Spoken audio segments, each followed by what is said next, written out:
अस्सलाम वालेकुम वरहमतुल्लाहि वबरकातुहू। आज के अपने तीसरे एपिसोड में मैंने सोचा कि मैं दो एक ऐसी चीज़ें बताऊं आप लोगों को या आप लोगों तक बात को पहुंचाऊं जो चीज़ें बिल्कुल भी अल्लाह को पसंद नहीं हैं। और ये स्टार्ट हुई इब्लीस से। जैसा कि जो हम मुसलमान हैं वो जानते हैं इस चीज़ों को कि जब आदम अलैहिस्सलाम को बनाया गया सबसे ज़्यादा तकलीफ़ इब्लीस को हुई। और दो ही चीज़ उसने की।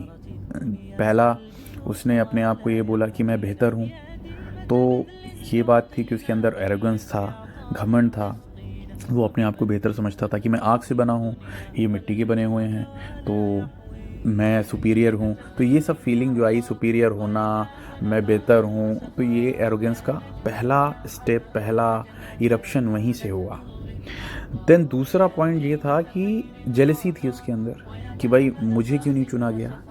मैंने जबकि इतनी इबादत की, सारी चीज़ें की, मैंने जाके जो इंसानों से पहले जो जिनों की कौम थी ज़मीन पर, जिन्होंने खलफिशार मचाया हुआ था, मैंने जाके फरिश्तों के साथ मैं लीडर था और मैंने जाके उनका ख़ात्मा किया। और अल्लाह पाक से एक्सपेक्ट कर रहा था कि मुझे लीडरशिप मिलेगी अर्थ पे। तो वो जलन में चला गया कि भाई ऐसा क्यों। बिकॉज हम कुछ ऐसा एक्सपेक्ट नहीं कर सकते, क्योंकि अल्लाह एंड वो जो भी सोच रहे हैं, जो भी कर रहे हैं, हम अगर उसको लेके अपने दिमाग में कुछ ऐसा रख रहे हैं कि ऐसा क्यों किया, वैसा क्यों किया, तो दैट इज़ रॉन्ग। कि हमें बस एक्सपेक्ट यही करना चाहिए कि अल्लाह पाक सबके लिए बेहतर करते हैं। और आई डोंट नो, अल्लाह आलम जो भी उसने उस टाइम पे सोचा और जो भी जेलसी आई उसके अंदर, तो इन दोनों चीज़ों के चक्कर में उसको हेवन से निकाल दिया गया, उसको एक्सपेल कर दिया गया क़यामत तक के लिए।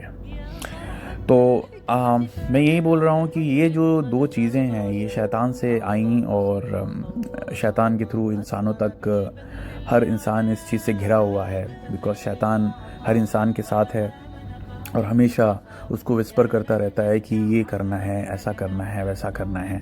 तो मैं आपको कुछ कैरेक्टरिस्टिक्स हैं जो मैं बताना चाहता हूँ स्टेप बाय स्टेप, और हम उससे कैसे बच सकते हैं, तो वो भी एट द सेम टाइम मैं आपको बताना चाहूँगा। तो पहला मैं स्टार्ट करूँगा कि एक एरोगेंस से कैसे बचा जा सकता है और एरोगेंट है कौन। तो जैसा पहला पॉइंट ये है एरोगेंस होने का कि ये लोग जो एरोगेंट होते हैं या घमंडी होते हैं, जब भी कभी आप अपनी तरफ से कोशिश करेंगे उनको अच्छा कुछ नसीहत देने का या उनको ये हिदायत देने का कि भाई नमाज़ पढ़ना चाहिए या अच्छे काम करना चाहिए, बुरे काम नहीं करना चाहिए, तो वो आपसे आर्ग्यू करेंगे, वो आपसे उल्टा क्वेश्चन करेंगे कि मेरे को मत बताओ, मेरे को मत सिखाओ। ऐसा हो सकता है आप लोगों के साथ हुआ हो, आपने कभी किया हो और दूसरे ने, आपके दोस्त, फैमिली या किसी ने, कलीग ने आपके साथ ऐसा आंसर आपको दिया हो। तो ये यूजुअली होता है बिकॉज़ ये वो नहीं कहता, उसके साथ जो शैतान है वो उसको बोलता है, क्योंकि उस शैतान को पसंद नहीं है अगर एक बंदा अच्छा आता है और दूसरे बंदे को अच्छा करने की नसीहत देता है, तो उसके साथ जो शैतान है वो सीधे उसको एक्सपेल करता है, उसको इस तरह से बेइज्जत करता है कि वो दोबारा आए ना। तो ये यूजुअली होता है और हम उस चीज़ को समझ नहीं पाते। तो हमें जो हिदायत दे रहा है उसको ये समझना चाहिए कि हाँ इसके साथ कुछ है, उसको अलग तरीके से समझाना चाहिए। तो ऐसे जो बंदे हैं जो आर्ग्यूमेंट में चले जाते हैं, मैं उनको ये बोलना चाहता हूँ कि जितना टाइम आर्ग्यूमेंट में चला जाता है, जितना टाइम वेस्ट कर देते हैं हम आर्ग्यूमेंट में, वितने टाइम हम जिक्र अस्कार कर सकते हैं, वितने टाइम हम नमाज कैसे पढ़ना है वो जान सकते हैं, वज़ू सही तरीके से कैसे करना है वो जान सकते हैं, और इस तरह से करके हम इबादत में मुब्तला हो सकते हैं। तो जिस तरह से हम टाइम वेस्ट कर रहे हैं आर्ग्यूमेंट में, एक्चुअली में हमने एक कनेक्शन को लॉस कर दिया है। जो अल्लाह से हमारा कनेक्शन होना चाहिए वो हम लॉस कर रहे हैं। तो पहला उसका सलूशन इतना ही सा है कि हमें सोचना चाहिए, हमें एटलीस्ट एक दो स्टेप्स अपने तरफ से लेने चाहिए कि हम दीन को जानने की कोशिश करें।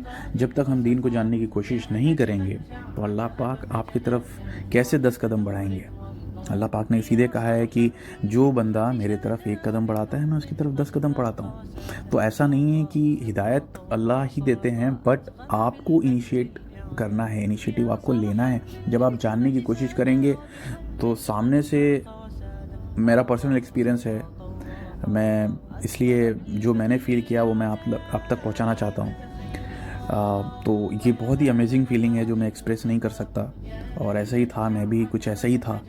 और टाइम टू टाइम जिस तरह से अल्लाह पाक ने मुझे पाक साफ़ किया, इम्प्रूव किया ओवर द टाइम, मैं शुक्रगुज़ार हूँ अल्हम्दुलिल्लाह रब्बिल आलमीन। तो बस मैं यही चाहता हूँ कि आप लोग भी छोटे छोटे स्टेप से आगे बढ़िए।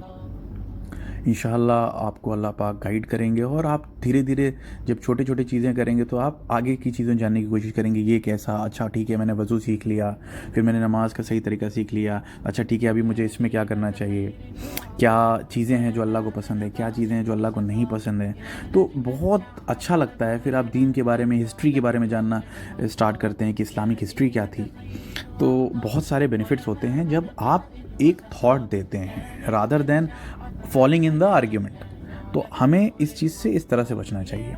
दूसरा, एक एरोगेंट बंदा ईज़िली गुस्सा हो जाता है, एंग्री बहुत आसानी से हो जाता है और उसका खुद पे कंट्रोल नहीं होता। तो आपसे सडनली कुछ ऐसा बोल देगा, आपको तकलीफ़ हो जाएगी। तो ऐसे लोगों को मैं ये बोलूँगा कि भाई हमको कंट्रोल करना है अपने गुस्से के ऊपर, क्योंकि अगर आपने अपने गुस्से को रोक लिया, कंट्रोल कर लिया, तो आपको नहीं पता आपने कितना बेहतर काम किया है और अल्लाह उसके लिए भी आपको बहुत अच्छा रिवॉर्ड देंगे। ये भी एक नेक काम है गुस्से को रोकना, उसको रिफ्लेक्ट नहीं करना। तीसरा है सेल्फ डिल्यूजन, जिसमें आदमी क्या होता है, सेल्फ ओरिएंटेड हो जाता है कि अपना ही देखना है, दूसरे का नहीं देखना है। और वो आज की सोसाइटी में हो रहा है। आज के टाइम पे जो कोरोना वायरस पूरी दुनिया पे आया हुआ है, लोग बोल रहे हैं क्यों आया है। तो मैं सीधी सी बात इतना से बोलता हूँ कि हर आदमी, हर नेशन सेल्फ डिल्यूजन में चली गई है। कंट्री सिर्फ अपनी कंट्री को देखना चाहती है, अपने लोगों को देखना चाहती है। लोग सिर्फ अपनी फैमिली को देखना चाहते हैं या अपने आप को ही देखना चाहते हैं, उसके आगे नहीं बढ़ना चाहते, सोसाइटी में नहीं जाना चाहते हैं। सोशल रिस्पॉन्सिबिलिटी तो भूल ही गए हैं कि जो है हमें बोला गया है हमें करना है। हमें अपने घर के बाद पड़ोसियों तक जाना है, नेबर्स तक जाना है, उनकी मदद करनी है। फिर अगर हम वहाँ तक भी पहुँच गए, अभी भी हम कुव्वत की हम कर सकते हैं और तो हम रिलेटिव तक पहुँचें, रिलेटिव से फिर हम जो भी गरीब लोग हैं सोसाइटी में हम उनकी मदद करें। तो वो जब चीज़ हम करेंगे तो तभी हम इस चीज़ से बाहर निकल सकते हैं। जिस तरह से हम सब लोग इस तरह से मुब्तला हैं और सब पे अज़ाब आया है, इसीलिए क्योंकि जब मुसलमानों पे जुल्म होता है तो कोई भी नहीं बोलता है। मुसलमान के लिए नहीं बोलता है, बस ये बोलेंगे हाँ यार ये बहुत गलत हो रहा है, दैट्स इट। उनको ये नहीं पता उनके साथ क्या हुआ। फॉर एग्ज़ाम्पल बर्मा में क्या हुआ, चाइना में क्या हुआ, इंडिया में क्या हो रहा है, फ़िलिस्तीन में क्या हुआ, सीरिया में क्या हुआ और क्या किया मुस्लिम नेशंस ने। 56 नेशंस हैं ऑलमोस्ट। उसके बाद भी अगर मुसलमानों पे जुल्म हो रहा है और कोई हुक्मरान बोल नहीं रहा है, अपनी पावर का इस्तेमाल नहीं कर रहा है, तो ऑब्वियसली क्वेश्चन आंसर होगा उन लोगों से भी। तो हमें इन चीज़ों से बाहर आना है। उससे हम ये कर सकते हैं कि एक तो हम मैसों के थ्रू या ज़रूरी चीज़ों के थ्रू हम लोगों की मदद कर सकते हैं, जो खाने की चीज़ें हो गई या कपड़े हो गए या ज़रूरी चीज़ें हो गई। तीसरा, अगर हम पैसे से हेल्प नहीं कर सकते तो हमारे पास सबसे बड़ा वेपन है जो कि है दुआ और नमाज। एटलीस्ट हम जो नमाज़ पढ़ते हैं, हम नमाज के टाइम नमाज़ पढ़ने के बाद, फ़र्ज़ नमाज़ों के बाद हम जो दुआ के लिए हाथ उठाते हैं, एटलीस्ट उसमें हम उन गरीब लोगों के लिए, उन मुसलमानों के लिए जिन पे जुल्म हो रहा है, जो भी तकलीफ़ में हैं, उनके लिए हम दुआ कर सकते हैं। तो आपको नहीं पता आप कितना बड़ा काम कर रहे हैं, वो दुआ ही आपके लिए सदका जरिया होगा और आप बहुत बड़ा कंट्रीब्यूशन आप कर रहे हैं, चैरिटी आप कर रहे हैं। तो चैरिटी इस तरह से भी हो सकती है। कई लोग होते हैं सोचते हैं भाई पैसा नहीं है मैं क्या करूं, तो आप एटलीस्ट दुआ कर सकते हैं, आप दुआ कर सकते हैं, आपके पास ऑप्शन है अभी भी। और जो लोग नमाज नहीं पढ़ रहे हैं, एटलीस्ट वो नमाज पढ़ना स्टार्ट कर दें ऐसी सिचुएशन में। अब इससे ज़्यादा और क्या चाहिए कि ऐसा जो कि हिस्ट्री में कभी एक्सट्रीम लेवल पे नहीं हुआ कि एक साथ 192 कंट्रीज़ परेशान हैं और दिन पर दिन बढ़ता जा रहा है। इकोनॉमीज़ डाउन हो गई हैं, जॉब जा रही है, लोग घर पे बैठ गए हैं, घर में खुद कैद हो गए हैं। अब इसके बाद भी अगर लोग, स्पेशली मुस्लिम्स, नमाज जो नहीं पढ़ते थे, अगर नमाज ना पढ़ें, दीन को जानने की कोशिश ना करें, माफ़ी ना मांगे तहे दिल से, तो फिर उसके बाद तो फिर लाजिम है अज़ाब आना और आगे क्या होना अल्लाह आलम। तो हमें अगर यहाँ से हम नहीं सुधरेंगे तो बहुत ज़्यादा मुश्किल हो जाएगी। चौथा पॉइंट मैं ये बोलूँगा कि एक एरोगेंट जो बंदा होता है वो यूजुअली स्माइल नहीं करता। और आपको पता है इस्लाम में स्माइल का बहुत बड़ा सवाब है कि हमें जब भी किसी से मिलते हैं हमें उससे ग्रीट करना चाहिए, अस्सलामु अलैकुम व रहमतुल्लाहि व बरकातहू, और स्माइल करना चाहिए। तो ये स्माइल भी एक चैरिटी है, एक बहुत बड़ा चैरिटी है जो हमें मोस्टली लोगों को पता नहीं है, और जिनको पता है वो पता होते हुए भी जब मिलते हैं तो एक एरोगेंस के साथ मिलते हैं, नहीं, या सामने से जिससे जेलसी है हमें, हम उसको पसंद नहीं करते तो हम कहेंगे हम इससे सलाम क्यों करें। तो ये सब चीज़ें हैं जो हमें खाई जा रही हैं अंदर अंदर, और हमारा ईमान, हमारा सब कुछ वीक है। अगर हम इन चीज़ों पे काम करेंगे, इन चीज़ों को इम्प्रूव करेंगे तो इंशाल्लाह तब हमारे बीच मोहब्बत होगी, हमारे बीच प्यार होगा, एक दूसरे के लिए रिस्पॉन्सिबिलिटीज़ होंगी, एक बंदा दूसरे बंदे के लिए खड़ा रहेगा, एक घर दूसरे घर के लिए खड़ा रहेगा। ये चीज़ें इसीलिए मिसिंग है क्योंकि हमारे अंदर एरोगेंस आ गया है, हमारे अंदर जेलसी आ गई है कि हम जब जेलसी आ जाती है तो सामने वाली की रिस्पेक्ट नहीं करते। भले हम सामने से मिलेंगे अच्छे से, ओ हो अच्छा है, ये है वो है, बट अंदर ही अंदर हम उसको कोस रहे होते हैं, उसको गालियाँ दे रहे होते हैं, या उसकी तरक्की से जल रहे होते हैं। कोई अगर हमारे नेबर्स में या हमारे फ्रेंड सर्कल में, रिलेशन में कोई अगर तरक्की करता है तो हम ये नहीं देखते हैं अपना कि हम क्या कर सकते हैं, हम उल्टा नज़र लगाने लगते हैं, उसके लिए उल्टी सीधी बातें करने लगते हैं कि हाँ भाई इसने ऐसे किया होगा, कैसे हो गया, ऐसा हो गया। तो हम जितना टाइम वेस्ट कर रहे हैं इन चीज़ों पे, इस तरह की नेगेटिव सोच पे, जो आपके अच्छे अरकान, जो आप अच्छे डीड कर रहे हैं, इस तरह से आप सोच के आप अपने अच्छे डीड्स को उधर ट्रांसफ़र कर दे रहे हैं। अल्लाह पाक ने फरमाया कि जो किसी के लिए बुक्स रखता है या कीना रखता है और बुराई करता है, तो समझ लो कि उसने जो भी अच्छे अमाल जमा किए थे वो अच्छे अमाल वो उस इंसान को दे रहा है जिससे वो जलन रखता है, हसद रखता है, या जिसकी बुराई कर रहा है। तो हमें इन चीज़ों से बचना चाहिए। जस्ट इमेजिन, आपने इतनी मेहनत करी, आप नमाज़ पढ़ते हैं, आप सब कुछ करते हैं, फिर भी आप दिल में जो है, दिल आपका साफ़ नहीं है, आप दूसरे के लिए तकलीफ़ रखते हैं कि अगर वो तरक्की कर रहा है तो आपको वो तकलीफ़ होती है। तो इस मोमेंट पे इसका सबसे अच्छा सलूशन जो अल्लाह ने दिया है ये है कि जब भी तुम देखो कि किसी तुम्हारे फ्रेंड सर्कल में, रिलेशन में, या कहीं पे भी कोई तरक्की जिसकी हो रही है, अच्छा हो रहा है जिसके साथ, तो तुम उससे और दुआ दो, उसके लिए और दुआ करो कि अल्लाह पाक उसे और बेहतर दे और उसमें बरकत दे। और उसके साथ अपने लिए दुआ कर लो कि अल्लाह पाक मुझे भी ऐसा दे दीजिए जैसा आपने इस बंदे को अता फरमाया, तो इंशाअल्लाह ताला अल्लाह पाक आपको भी वैसा दे देंगे। रादर देन आप उसको कोसें, उसके लिए बुराइयां करें, नज़र लगाएं, या दुआ तावीज़ जो आजकल बहुत इंडिया पाकिस्तान में फैला हुआ है, हम उसमें चले जाते हैं कि हम अपना नहीं देख रहे हैं, हम जॉबलेस हैं, बट हमारे पास इतना पैसा है कि हम मौलाना और पता नहीं पंडित के पास चले जाएंगे और जादू और ये करवा देंगे कि उसका ये रुक जाए। क्यों भाई, क्यों? जो अल्लाह की ब्लेसिंग है, आप ये नहीं समझ रहे हैं कि आप कितना बड़ा गुनाह कर रहे हैं।